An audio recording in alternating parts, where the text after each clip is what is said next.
여러분의 취미는 무엇인가요? 지금이야 손으로 셀 수 없을 정도로 다양한 종류의 취미가 있지만 옛날에는 흔히 바둑이나 장기 같은 취미를 가지신 분들이 많았는데요. 이것들의 공통점은 언제 어디서나 판과 말만 있으면 할 수 있다는 것입니다. 판도 직접 만들 수 있고 돌도 직접 만들어서 할 수 있기 때문에 많은 돈을 투자하지 않더라도 충분히 즐길 수 있는 놀이거리였습니다. 그러다 보니 옛날에는 마을 사람들이 모이는 곳에 꼭 바둑판이나 장기판이 있곤 했는데요. 승리의 짜릿함에 취해 바둑 기사가 꿈이었던 사람들도 여럿 있을 정도였습니다. 그런데 그 당시 바둑 기사는 그리 쉽게 되는 것이 아니었는데요. 실력 있는 선생님을 섭외해야 하는 것은 물론 중국이나 일본으로 유학을 떠나는 것이 거의 필수였습니다. 그 시절에 이러한 것들은 아주 부잣집이 아니면 꿈꿀 수도 없는 것이었기 때문에 바둑 기사의 꿈을 이루는 사람은 거의 없었습니다. 그런데 당시 혜성같이 등장한 서봉수 구단은 이러한 바둑계의 고정관념을 완전히 깨부숴 버렸는데요. 서봉수 구단은 단 한 번도 선생님의 가르침을 받은 적이 없었으며 유학길에 올라 바둑에 대해 연구한 적도 없이 혼자 힘만으로도 프로 바둑기사가 되었습니다. 사실 서봉수 구단의 어린 시절은 매우 불우했는데요. 그 때문에 어린 서봉수는 무언가를 배울 생각보다는 조금이라도 집안의 보탬이 될 수 있는 방법을 찾아야 했습니다. 하루하루 고민에 빠진 그의 눈에 띈 것이 바로 동네 어르신들이 모여 소량의 돈을 걸고 하는 내기바둑이었습니다. 어린아이의 눈에 그것은 매우 신기해 보였을 텐데요. 나무판 위에 돌을 올려놓고 움직이는 것만으로도 돈을 벌 수 있다는 것이 매력적으로 다가와 그날부터 그는 바둑을 독학하기 시작했습니다.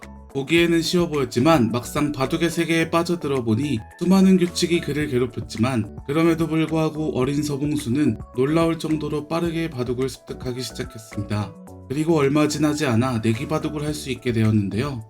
이것이 당시 그의 가정 환경에 도움을 주었고 그가 바둑에 입문하는 결정적인 역할을 했지만 그의 프로기사단 이력에는 마이너스가 되었습니다. 당시 바둑계에서 내기바둑은 철저하게 배척되고 있었기 때문인데요. 바둑의 본래 의미는 인생사를 자그마한 나무판에 담았다는 것인데 내기바둑은 이러한 바둑의 의미를 퇴색시켜 바둑계에서는 그리 좋게 보지 않았습니다. 또 돈이 개입한 이상 사람들은 탄탄한 기본기를 바탕으로 치열한 돈의 싸움을 하는 대신 승리만을 위한 날림 바둑을 익히게 되기 때문에 싫어하는 사람들이 많았던 것인데요. 이러한 내기바둑의 안 좋은 시선들이 서봉수 구단이 처음 프로바둑계에 입문하는 데 많은 악영향을 끼쳤습니다.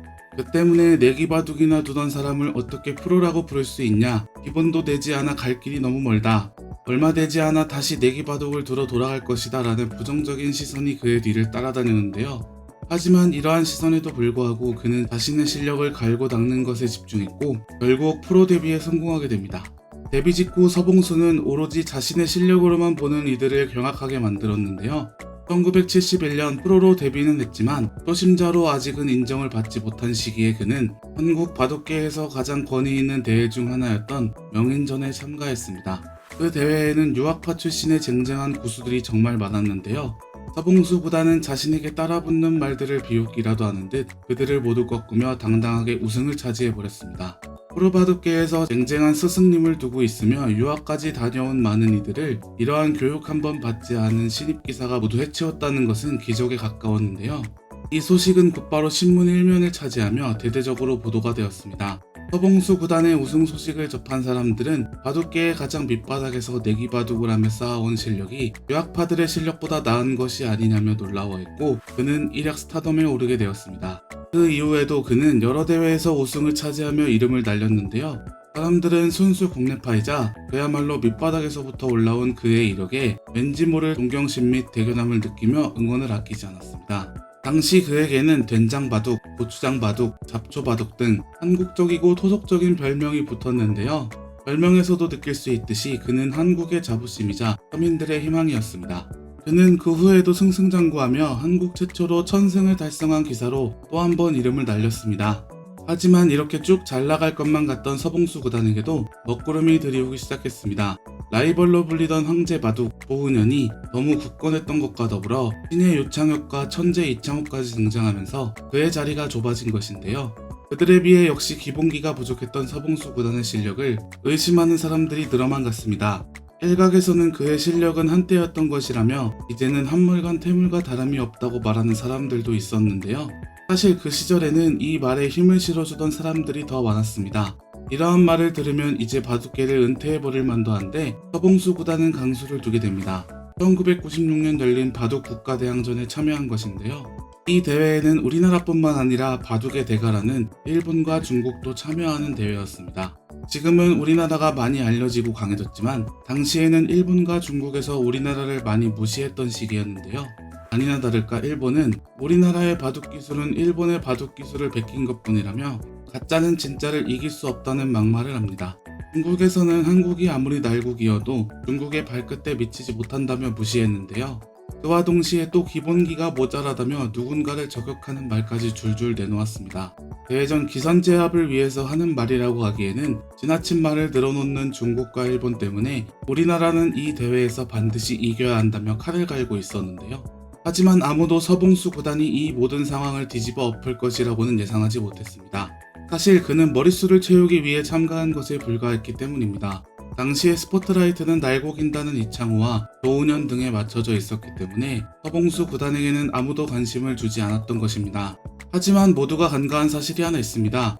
서봉수 구단은 내기바둑에 굉장한 집착을 가지고 있는 선수입니다. 물론 그때 당시에는 어린 시절만큼 어려운 생활을 하고 있지는 않지만 그 시절의 서름이 몸에 새겨져 있기 때문에 내기바둑에서는 서봉수 구단만큼 강렬한 집착을 가지고 있는 선수는 없었을 텐데요. 이 대회는 내기바둑이라고 불릴 수 있을 만큼 매우 높은 상금이 걸려 있었습니다. 1위의 상금이 2,500만원인데다가 연승을 이어갈 때마다 상금이 불어나는 연승 상금 제도가 있었기에 연승을 통해 우승까지 한다면 1억이 넘는 거액을 받아갈 수 있는 대회였습니다. 그는 이 대회에서만큼은 반드시 이겨야겠다는 생각을 강하게 했고 한국의 두 번째 주자로 나서게 되었습니다. 그리고 바둑 역사를 통틀어서도 찾아보기 힘든 괴물같은 실력을 뽐내며 홀로 남아있는 중국과 일본의 선수들을 올킬하며 9연승을 달성하게 되었는데요. 이때의 기록은 지금도 깨지지 않고 있는 대기록이 되었습니다. 아무도 그가 이러한 기록을 달성하며 일본과 중국의 코를 납작하게 만들어줄 줄은 상상도 하지 못했습니다. 의기양양하던 일본과 중국의 선수들은 서봉수 구단이 이길 때마다 표정이 굳어갔고 결국에는 아무 말도 할 수 없게 되었습니다. 서봉수 구단이 이날 얻어간 상금의 액수는 무려 1억 4천만원 가량이라고 합니다. 그 시절에서 이 정도의 돈이면 정말 어마어마한 것인데요. 최근에도 그의 도전은 멈추지 않고 지속되고 있다고 합니다. 얼마 전 열렸던 8기 시니어 최강자전에서 우승을 차지한 것인데요. 그의 실력은 정말 잡초처럼 죽지 않고 되살아난다는 것을 다시 한번 입증한 대회였습니다. 앞으로도 그의 멋진 바둑 실력을 볼 수 있기를 바라며 오늘의 영상을 마치겠습니다. 여기까지 명리씨였습니다. 다음에는 더 좋은 영상으로 찾아뵙겠습니다.